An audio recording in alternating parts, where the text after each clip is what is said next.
Bom, vamos falar então agora mais, a gente falou um pouquinho do início do que é um acolhimento mais genérico, mais geral, né? Vamos falar um pouquinho mais especificamente agora o papel do enfermeiro no processo de acolhimento de demanda espontânea, tá? É preciso que esse profissional, né, não é que ele tenha que ter um mandamento, que ele tenha mas é que ele tenha essa particularidade de ter uma forte dimensão clínica e resolutiva, ou seja, gostar da clínica, né?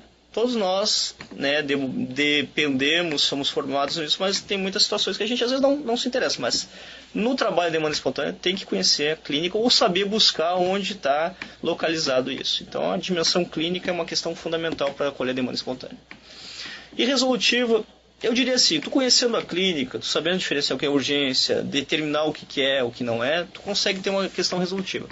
Ser resolutivo, gente, não é tu evitar que o teu colega médico não atenda, não é isso, tá? E aí que entra a questão assim, saber direcionar a demanda, discutir de igual para igual e estabelecer plano de trabalho e atendimento conjunto com o profissional médico, se for o caso. Vou dar um exemplo. Mesmo quadro de disúria, né? Tu chegou lá, o paciente chegou para o teu colega, tu fez o exame físico dessa paciente, notou que ela não tem o sinal de gravidade, não se tem nenhum sinal que é agudo, assim, que seja risco alto, mas necessita de uma intervenção médica, ou seja, com o uso de antibióticos, tu tem que discutir isso de igual a igual do teu colega para vocês direcionarem o plano conjunto, certo? Então a dimensão clínica e resolutiva tem que estar aliada. E o trabalho em equipe é fundamental. Depois a gente vai conversar um pouquinho sobre isso. Mas se não tem uma boa relação de trabalho, né, é fundamental de existir essa função. Bom, essa questão de organização da demanda espontânea, né, é um papel importante do enfermeiro, porque quando tem isso, além da dimensão clínica, ele consegue estabelecer e ordenar não só o seu trabalho, mas o trabalho de toda a unidade, toda a equipe, porque ele consegue direcionar o que é estratégico, o que é imediato, o que é programado. Então, é o trabalho nosso, né? Tu tem que sempre trabalhar no teu trabalho diário, é o que é, de trabalhar a questão educacional, trabalhar a questão epidemiológica e a questão clínica. Então, a organização da demanda, tu vai permear isso também. Essas três dimensões são fundamentais: clínica, epidemiologia e educativa, certo? Bom, estratificação de risco, né? Nada mais é do que saber o que é para agora, o que pode esperar, tá? E isso o protocolo vai definir. O protocolo existe para isso. E é isso que depois a gente vai conversar um pouquinho mais sobre isso. Sempre surge, né, na dúvida no nosso atendimento no dia a dia, e aí, mas não tem protocolo disso, né, não tem determinação, não existe nada legal. Não. O enfermeiro está habilitado para atender a demanda espontânea, sim. O enfermeiro está habilitado para estratificar risco, sim. E eu trouxe alguns marcos legais aqui até para vocês consultarem, se for o caso, para poder visualizar isso no dia a dia. Primeiro é a lei nossa, a lei do exercício profissional 7.498 de 86. Está claro, isso é passivo, todo enfermeiro tem que conhecer o nosso papel. Primeiro que a consulta de enfermagem é privativa do profissional enfermeiro. Está lá, bem alto e claro. E além disso é obrigatório, tá? Não é nem a questão de ser direito, não, é obrigatório, tá? Até isso, até na portaria, logo abaixo, depois eu vou citar, mas é obrigatório. A portaria do Ministério da Saúde 2488, da PNAB, da Política Nacional de Atenção Básica, determina as tarefas e atribuições da equipe de saúde da família, inclusive atenção à urgência e emergência, e determinar o seu encaminhamento mais adequado. Está presente lá, peço que todos leiam e conheçam, afirme a portaria que não conhece, mas está bem presente lá. As resoluções do COFEN, então, que colocam bem do Conselho Federal de Enfermagem, que estabelece a 195, 197, que é a solicitação de exames, né, pelo profissional do enfermeiro, tá? Está bem estabelecido e bem colocado lá. Só que, claro, existe uma determinação que, de acordo com a determinação que existe, tem que ser um endosso do gestor público do município para ter essa determinação. Muitos gestores nem conhecem isso, né? E aí cabe a nós, enfermeiros, estar determinando isso e colocando isso, porque às vezes o que o gestor quer é desconhecer a legislação, e isso cabe a nossa presença como profissional estar levando isso para essa parcela tão importante do Sistema Único de Saúde, que é o gestor em saúde, que às vezes não conhece, né? Não é um técnico, não é um profissional de saúde, não conhece essas particularidades de cada profissão.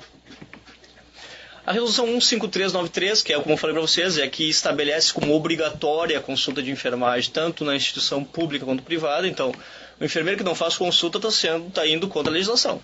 Então, isso é uma coisa que estabelece. Todo enfermeiro formado, curso superior, deve fazer consulta de enfermagem.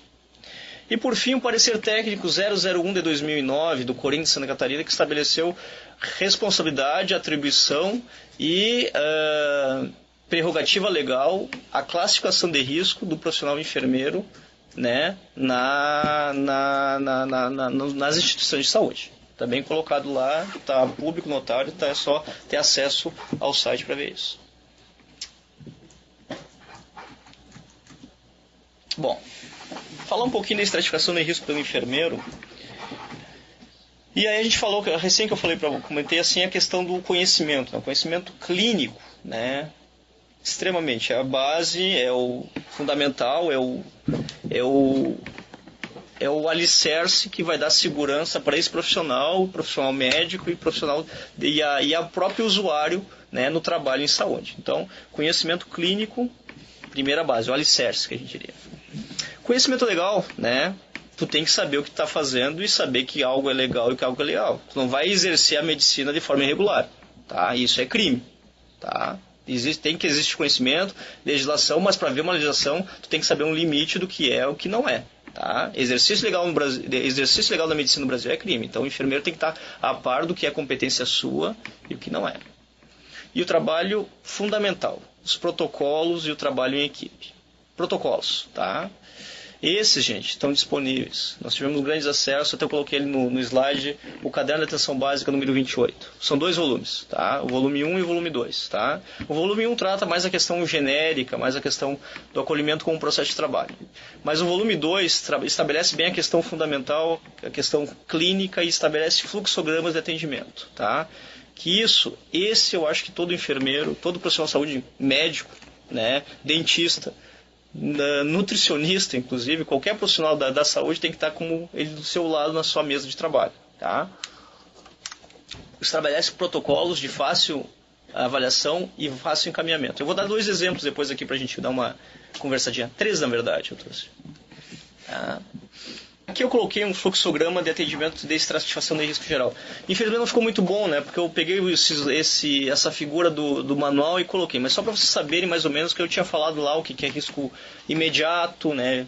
Que é o vermelho, amarelo e verde. Eu tinha falado um pouquinho acerca disso lá na estratificação de risco, né? Então aqui fala um pouquinho do risco geral de cada situação. Por exemplo, uma situação não aguda, né? Orientação específica e oferta de serviço, que é uma coisa que chega para ti direto. O adiantamento daquela ação, do caso de solicitar determinado exame, um exame de gravidez, eu dei o exemplo, né? As situações agudas, né, que tem que ser imediatas, né, como falei para vocês, eu citei o exemplo do vermelho, parada cardiorrespiratória. O amarelo, né, crise de asma moderada, leve. E o verde é aquela situação que eu tinha falado para você do quadro de infecção urinária não complicada. Então são situações que estão presentes no manual lá, que eu acho que até foi passado para vocês. Você pode estar acessando lá, que está bem colocado essas situações nesse critério geral, tá? Bom, seguindo em frente aqui, eu vou dar um exemplo aqui de um quadro que a gente atende direto, né? No dia a dia, né, vocês podem ver isso. Diarreia, né, é um exemplo que eu vou começar citando. Vou citar exemplo de diarreia, dor de cabeça, cefaleia e dor de ouvido. Tá? Então vou dar um exemplo aqui do quadro da diarreia, que chega lá aquele usuário para nós. Primeiro atendimento que chega, né? E o fluxograma é claro. Embora não esteja muito claro agora no slide, mas a gente vai comentar para vocês que é bem clássico isso aí. É só seguir as orientações. Primeiro, se aquele usuário tem comprometimento de via aérea, está desacordado, né, não responde estímulo, Glasgow zero, isso é uma emergência imediata, critério vermelho. Mas 99% das vezes o caso vai chegar para ti bem consciente, comunicativo e vai sentar na frente e dizer, ó, estou com diarreia, há quantos dias, né, mas tu vai seguir para te ficar mais tranquilo, segue o fluxograma se for o caso. Nesse caso, não, né? Dor intensa, né? Teve sangue nas fezes, vômito com sangue, sim ou não? Se sim, ele entra no critério laranjado, né? Se não, a gente segue abaixo. Dor moderada, né? Diarreia aquosa, sinais de desidratação, né? sangue nas fezes, não é aquele momento, tem uma diferença bem clássica nesse slide. Até vocês vão ver depois, se pegar no material, que existe o sangue que está com sangramento ativo no momento e história de sangramento. Tá? Isso é bem colocado no fluxograma que existe na pergunta. Tem que também saber fazer as perguntas corretas. Período, tempo, início, duração, fundamental sempre em qualquer consulta que a gente faça. Se sim ou não, você direciona o caminho, né? Caso sim, né, atendimento urgente, categoria amarela, classificação em 60 minutos, né? A equipe já pode, o enfermeiro, o técnico, a equipe de enfermagem não precisa esperar, o médico vai falar, não, tu já pode iniciar de repente terapia de reposição, já começar uma intervenção de enfermagem sem ter intervenção médica de início. Né? Estou dando um exemplo que isso provavelmente a gente já faz, você faz no dia a dia, mas sempre dá para essa ilustração para a gente já ter. Tá? E o soro de hidratação salva vidas, tá? Bom, se não, né, tem história de vômito, teve diarreia, estou tendo, assim, entra no critério verde, encaminhamento, conduta, né? Se não, não é urgente, categoria azul. Eu diria assim, gente, eu até me arrisco a colocar assim. Categorias verdes e azuis, o enfermeiro consegue resolver 99% das situações, tá? Aqui no caso a gente teria, se desse caso essa diarreia que chegou não complicada, a única situação que a gente ia usar o nosso colega médico seria para discutir o caso e solicitar um atestado médico para afastamento do trabalho. Né? Fora isso, a conduta clínica de encaminhamento é soro de hidratação oral, ou soro caseiro. Né? Que isso a gente faz em casa, o enfermeiro consegue. Então eu coloco assim, eu sou arriscado a colocar, né? Até posso ser questionado por vocês, mas eu diria que 99% das situações verdes e azuis a gente está habilitado a resolver sem intermédio, né, de outros profissionais. Vamos dar um exemplo aqui, seguindo mais à frente, fica mais claro. Dor de ouvido. Tá? Mesma situação. Tá? Eu vou, para não passar, né, repetir, né, se teve história de né, critério imediato, comprometimento, sinal desacordado, mais ou menos parecido. Tá? Dor intensa, febre alta, ele vai listando de acordo com o fluxograma qualquer das situações. Se der um sinal, se der uma resposta sim de acordo, ele direciona um atendimento imediato. Tá? Por exemplo, vou dar um exemplo nesse caso. Tem hemorragia no ouvido, né, sangramento intenso, história de trauma crânioencefálico, né, já é um critério de risco. Então tem que ser avaliado pelo médico para ser dado o melhor referenciamento. E ele direciona no atendimento.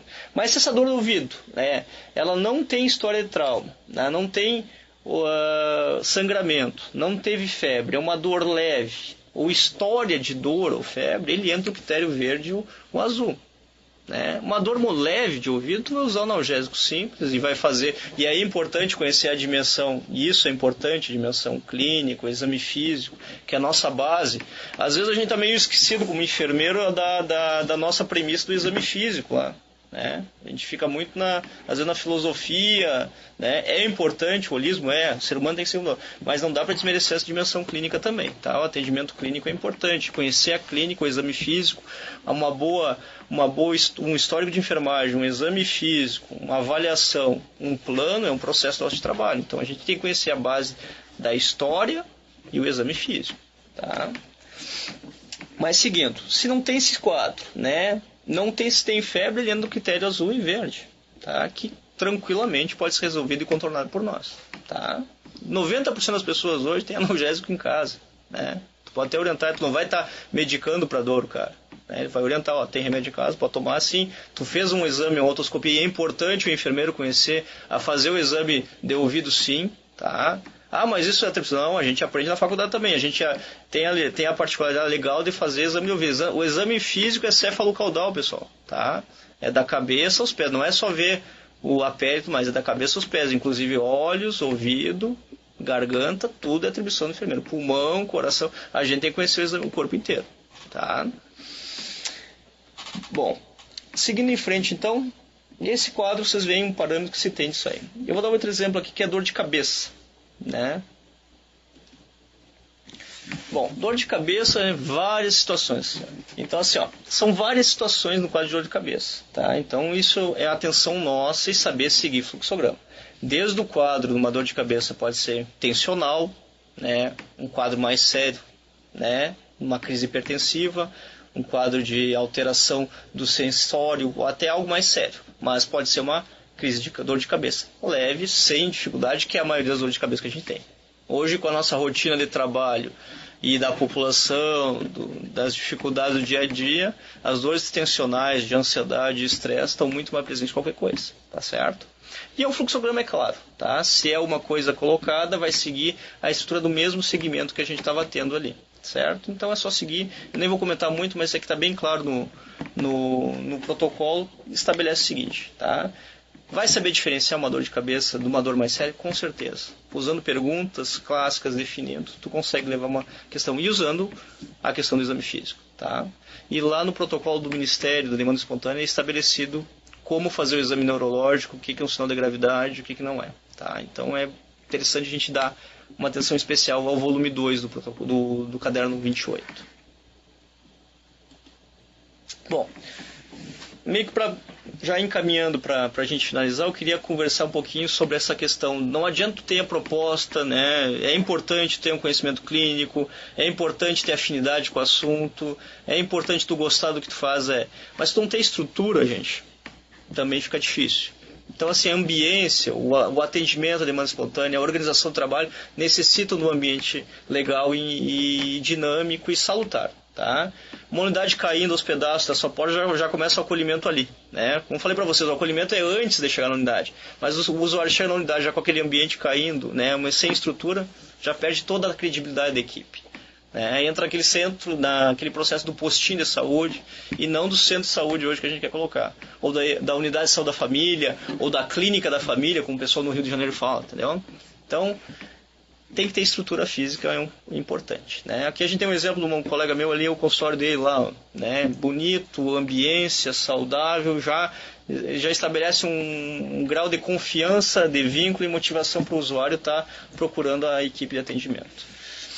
O segundo questão que é importante é ter uma área de abrangência definida e uma população adequada à equipe, tá? Não adianta tu estar com uma equipe com 10 mil pessoas, tu vai gerar uma demanda espontânea como, né? Aqui nossa área, por exemplo, nós somos 6 equipes, somos mais ou menos 15 a 18 mil pessoas, né? Que nós trabalhamos mais ou menos 2.500 a 3.000 estourando por equipe. Embora seja uma área de risco, né? Apesar das áreas de risco que geram uma demanda muito grande de serviço de saúde, a gente consegue trabalhar numa ótica adequada. Agora não adianta uma equipe com 10 mil usuários. Tu nunca vai conseguir estabelecer um quadro de atendimento de demanda espontânea de forma categórica. Não dá. Não adianta a gente colocar essa utopia. Tem que existir uma adequabilidade de população e equipe para poder funcionar o sistema de demanda espontânea e de acolhimento. Ninguém é mágico, ninguém é utópico dizer que consegue fazer isso. Eu botei aqui só um slide só para a gente, né, comentar rapidinho que o acolhimento pode também servir de modelo, né, quando o profissional chega lá, quando o usuário chega lá, tu pode também determinar os níveis de rastreamento desse usuário. Por exemplo, chega o usuário lá, eu tenho 18 anos, né, quero ver a minha pressão, quero um papel para fazer o controle da minha pressão que eu acho que está alta. Tu vai examinar esse paciente, vai orientar e vai determinar, vai mostrar para ele que o quadro de acompanhando a pressão alta dele está normal, não tem que ser diário, mensal, nem a cada 2, 3 meses, como muita gente fala, né? Existe questão de acompanhamento. Por exemplo, tem uma ideia, quem tem pressão alta deve rastrear a pressão arterial a cada 2 anos, se não tem nenhum fator de risco. Só para ilustrar bem isso. Inclusive, vale para o câncer de colo de útero, câncer de mama e assim por diante. Esse slide fala bem de todos os detalhes sobre a questão do rastreio, tá? As dificuldades, que eu já meio falei um pouquinho, só para a gente colocar, que não adianta dizer que é tudo maravilha, que não dá. Estou sendo, né, utópico em falar isso. Mas isso a gente tem que colocar para poder debater com a equipe. Primeiro, né, se não tem uma retaguarda no processo de acolhimento, se não tem uma boa relação enfermeiro, né, o médico não está presente, não aceita esse processo, ou o enfermeiro não quer participar do acolhimento, quer deixar tudo, não, isso não é minha atribuição, é tudo com o médico, não quero me envolver, não adianta, tá? Se o enfermeiro tem aquela, coloca assim, não quero me envolver, demanda clínica, é médico, eu vou fazer preventivo, vou fazer pré-natal e fazer puericultura, não adianta, então já começa a engrenar a ser quebrada, então não citei. esse processo de trabalho, o acolhimento como processo de trabalho em equipe, a aceitação disso, convencer outros, né, ou até mesmo a gente de que é importante, de que é aceitável, que a urgência não é a atribuição do hospital ou da UPA, é outro trabalho. Isso mexe com brios, né? E aí entra o passo o próximo item que eu falo, que é o medo novo, né? Falar isso, mexer isso, porque criou a cultura. Não, urgência é o hospital, urgência é a unidade de pronto atendimento. A equipe da saúde da família não tem que atender mais espontânea, tem que ser só consulta agendada, ambulatório, e não se tem. Se não consegue mexer na situação, o detalhe não fica colocado.